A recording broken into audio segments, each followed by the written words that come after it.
Biografia de Mary Slessor. Capítulo 3. Tragédia e trabalho duro. Aquela era uma tarde úmida e sombria de domingo, pouco depois de Mary ter começado a trabalhar na fábrica. Era também seu único dia de folga por semana, e ela passou a tarde andando com 3 outras garotas de seu prédio. Enquanto passava por uma casa no final da rua King, uma velha senhora saiu para cumprimentá-las. Mary a reconheceu da igreja. "Olá, meninas", disse a mulher. Então, olhando para Mary, ela perguntou: "Você não é a jovem Slessor que vai à igreja Memorial Wishashi?" "Sim, senhora", respondeu Mary. "Bem, por que você não entra um pouco e traz suas amigas consigo? Vocês todas parecem estar com muito frio. Tenho uma lareira acesa e acabei de tirar uma forma de bolinhos recém-assados do forno. O que você acha?" Mary olhou para as outras garotas. Ela sabia que elas provavelmente não estavam mais interessadas em visitar a velha senhora do que ela estava. No entanto, uma lareira quentinha e bolinhos frescos eram difíceis de resistir.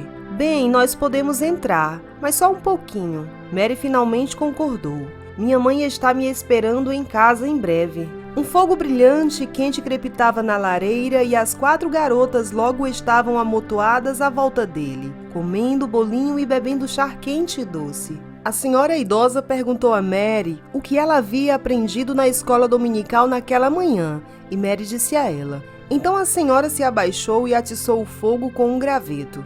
O fogo reagiu e faíscas subiram pela chaminé abruptamente. A mulher se recostou na cadeira e mudou a conversa. Ela olhou diretamente para Mary e disse: "Sabe, menina, se você colocasse a mão naquele fogo, ele queimaria sua mão totalmente e você sentiria uma dor terrível." Mary assentiu de forma educada, perguntando se a senhora idosa não estava um pouco senil. Antes que ela pudesse decidir, a senhora continuou: "A Bíblia nos diz que o inferno é como aquele fogo. Ele arde para todo sempre, e aqueles que não aceitam o Senhor Jesus Cristo passarão a eternidade ali. Seus corpos serão queimados, a garganta ficará seca, mas não haverá saída e não haverá fim para esse tormento. Você quer queimar no inferno, menina?" Mary balançou a cabeça em negativa. Dada a descrição da senhora, quem em sã consciência desejaria queimar no inferno? Ao mesmo tempo, Mary sentiu uma sensação de pavor inesperada tomar conta dela. Ela ficou aterrorizada com a possibilidade de acabar no inferno e nunca mais ver Robert e suas irmãs de novo. "Bem, você precisa se arrepender de seus pecados e pedir ao bom Deus que a perdoe", continuou a senhora. "Você quer fazer isso agora?" Mary assentiu, se esquecendo de que suas amigas estavam na sala. Tudo o que ela podia ver era o brilho laranja do fogo. "Eu quero", ela afirmou, falando a sério. A idosa conduziu Mary por meio de uma simples oração e logo depois saíram da casa.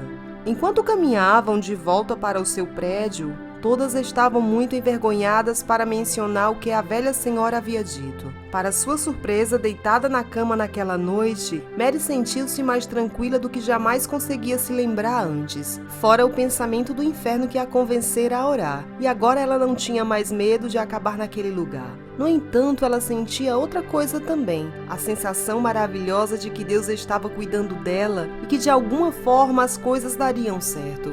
No domingo seguinte, Mary disse ao superintendente da escola dominical que havia feito a oração para aceitar Jesus Cristo em seu coração e perguntou se havia alguma maneira de ela ser útil na igreja. O superintendente sugeriu que ela ajudasse ensinando uma classe da escola dominical para as crianças menores, uma tarefa que Mary aceitou com grande entusiasmo. Ser cristã deixou Mary ainda mais feliz por tudo que estava aprendendo na escola do Moinho. Mary logo se tornou capaz de ler passagens da Bíblia, bem como do livro de histórias. Ela gostava em especial de ler relatos missionários. E mais do que tudo, ela adorava ler sobre David Livingstone, o missionário explorador do sul da África.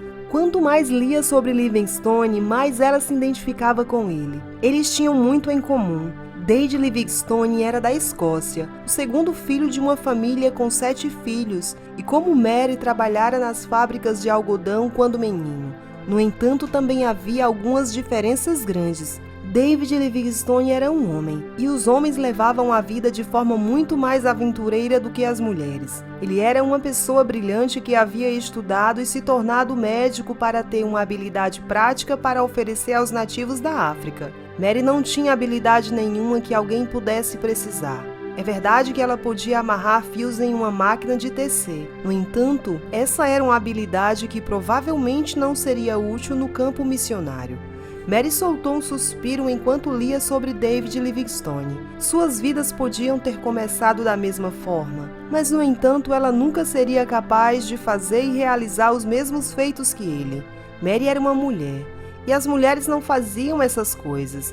Então, em vez disso, Mary lia sobre David Livingstone para seu irmão John, que agora também era cristão, e estava ansioso para se tornar missionário quando crescesse. Em segredo, Mary esperava que um dia ela pudesse ser sua assistente, como havia prometido ser de Robert antes dele morrer. Contudo, quando pensava em sua vida monótona, algo lhe dizia que aquele era um sonho improvável. A família precisava de seu salário, para que todos pudessem comer. E se Mary seguisse o curso das mulheres à sua volta, ela trabalharia nas fábricas até ficar velha demais ou doente demais para poder continuar no serviço.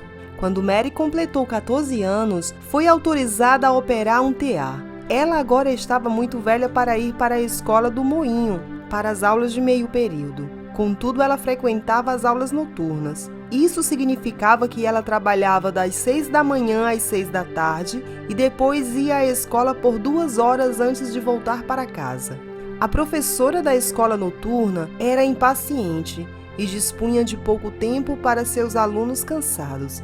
Se um dos alunos não pudesse acompanhar o trabalho da lousa, ele era obrigado a ficar em pé pelo resto da aula para não dormir. Isso havia acontecido com Mary em várias ocasiões, quando ela estava muito cansada por ter sido acordada na noite anterior pelos delírios aterrorizantes e do pai bêbado. O novo trabalho no tear também significava que Mary recebia alguns centavos a mais a cada semana e podia se sentar para trabalhar em vez de correr ou rastejar 12 horas por dia. Era uma coisa boa que o trabalho pagasse mais, porque em 1862, sua mãe estava esperando outro bebê. A notícia não trazia uma perspectiva feliz. Isso significava que Mary, de 14 anos, seria a única fonte de renda da família, enquanto sua mãe tiraria uma folga por causa do bebê. No final do ano, Jane nasceu. Ela era um bebê particularmente pequeno e delicado, e ninguém esperava que ela sobrevivesse mais do que alguns meses. Mary trabalhava mais do que nunca na fábrica. Seu objetivo era conseguir uma promoção para trabalhar em um dos grandes teares mecânicos novos, onde os tecelões recebiam mais que qualquer outro funcionário da fábrica. À medida que o dia passava e a lançadeira voava de um lado para o outro no tear em uma monotonia rítmica, Mary orava pelos missionários ou planejava mentalmente o que ensinaria à classe da escola dominical. Por volta dessa época, no coração da pior favela de Dundee, a igreja Wishes Memorial fez planos para começar a ensinar as crianças a ler e escrever, além de aprender a Bíblia. Mary perguntou ao superintendente da escola dominical se ela poderia se tornar uma professora. A princípio, ele recusou. Mary era pequena, e o superintendente disse a ela que ele estava preocupado que algo ruim pudesse lhe acontecer. Afinal, as gangues mais brutas de Dundee percorriam a área e já haviam avisado a igreja que ela não era bem-vinda. Mary insistiu que poderia realizar a tarefa, e por fim o superintendente cedeu e lhe permitiu tentar por um tempo. Ela precisou prometer, no entanto, nunca se aventurar sozinha nos Sepulturas, nome pelo qual a favela era conhecida. Ela deveria ter um dos presbíteros da igreja consigo o tempo todo para sua proteção. Mary concordou com isso e ficou encantada com suas novas responsabilidades de ensino. A nova oportunidade tornou-se tudo o que a fazia sobreviver os longos e tristes dias na fábrica. Não demorou muito para as gangues aparecerem. Na terceira semana, Mary decidiu ir mais cedo para a sala de aula. Ela precisava escrever uma lição no quadro antes que os alunos chegassem, mas ela se esqueceu completamente da promessa de nunca ir às Sepulturas sozinha. Ao girar a chave na fechadura da sala de aula, ela percebeu que alguém estava bem atrás dela. Ela se virou para ver 4 adolescentes olhando para ela de forma maliciosa. Então, cenourinha, você vai ensinar a Bíblia, não é? Um dos meninos disse, estendendo a mão para puxar seus cabelos ruivos. Sim, eu vou. Mary respondeu com firmeza, maneando a cabeça para longe do toque. Você gostaria de entrar? Ela perguntou. Seu coração batia forte de modo descontrolado.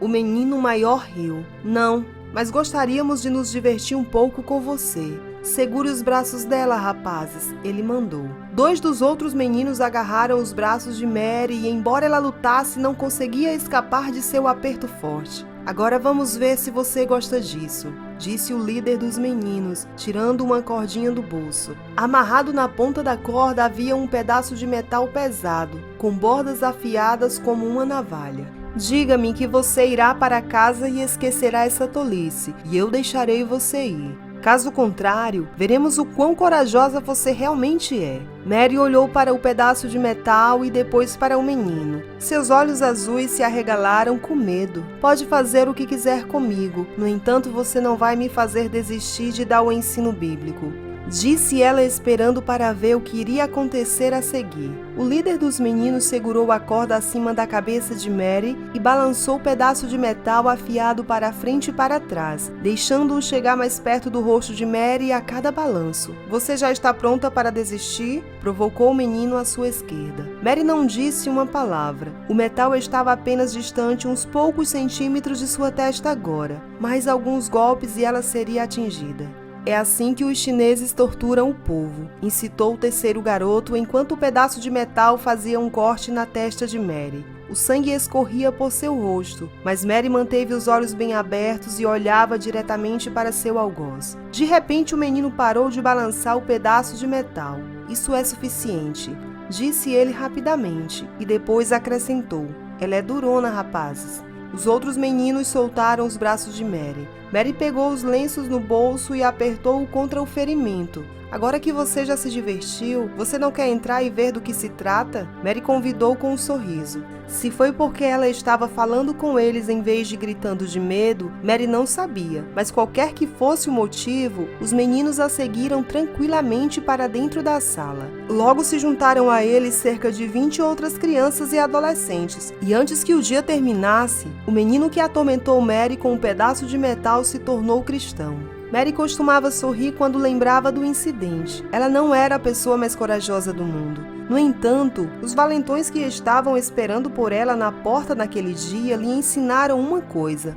Eles queriam atemorizá-la, e quando ela não ficou com medo, eles desistiram. Eis uma lição que ela jamais esqueceria. Embora as coisas estivessem indo bem para Mary, a tragédia atingiu mais uma vez a família. Desta vez foi o pai de Mary que pegou uma forte tosse, que logo se transformou em pneumonia. Ele morreu rapidamente por conta da doença. Mary sentiu muitas emoções diferentes em seu funeral. Por um lado, ela estava triste, sentiria a falta dele. Quando ele estava sóbrio, era um pai bondoso. Por outro lado, quando estava bêbado, parecia um estranho cruel que roubava o dinheiro da família e o gastava em álcool. E Mary ficou aliviada por não haver mais nenhum de seus arroubos de bebedeira em casa. O funeral do pai também fez a vida parecer curta e muito frágil para Mary. Apenas 3 dos 6 membros da família Slesson que mudaram para Dundee 4 anos antes estavam vivos agora. Mesmo assim, a vida em Dundee não era melhor ou pior para eles que para as milhares de outras famílias que se mudaram para a cidade em busca de algo melhor e, em vez disso, encontraram apenas tragédia e trabalho duro. A habilidade de Mary de operar seu tear continuou a melhorar até que lhe deram 2 teares de 1,5 metro de largura para operar ao mesmo tempo. Isso exigia muita velocidade e coordenação de sua parte. Embora ela estivesse exausta no final de cada dia, também se sentia grata pelo dinheiro extra que ganhava ao operar os 2 teares. Ano após ano, os teares de Mary produziam uma variedade de tecidos de algodão, lona para velas de navios, lençóis de algodão, toalhas de mesa, sacos de farinha e até pano de prato para o Palácio da Rainha Vitória em Londres. Quando Mary contava 25 anos, seu irmão John contraiu tuberculose. O médico de John aconselhou uma rápida mudança de clima. Todo o dinheiro da família foi reunido e a mobília penhorada para cobrir o custo de uma passagem para enviar John à Nova Zelândia, em busca de uma recuperação. Mary, sua mãe e suas duas irmãs oravam todas as noites para que John se recuperasse completamente e que pudesse voltar à Escócia para o treinamento missionário. Mas não foi isso que aconteceu. Uma semana depois de chegar à Nova Zelândia, John morreu a meio mundo de distância de sua mãe e irmãs. Embora a morte de John tenha sido um golpe duro para Mary, sua mãe sofreu um grande golpe com a perda. Agora os dois filhos homens estavam mortos e não haveria ninguém com o nome Slesson para levar a mensagem do Evangelho às terras distantes. Não haveria nenhum missionário para deixá-la orgulhosa, ou assim ela pensava.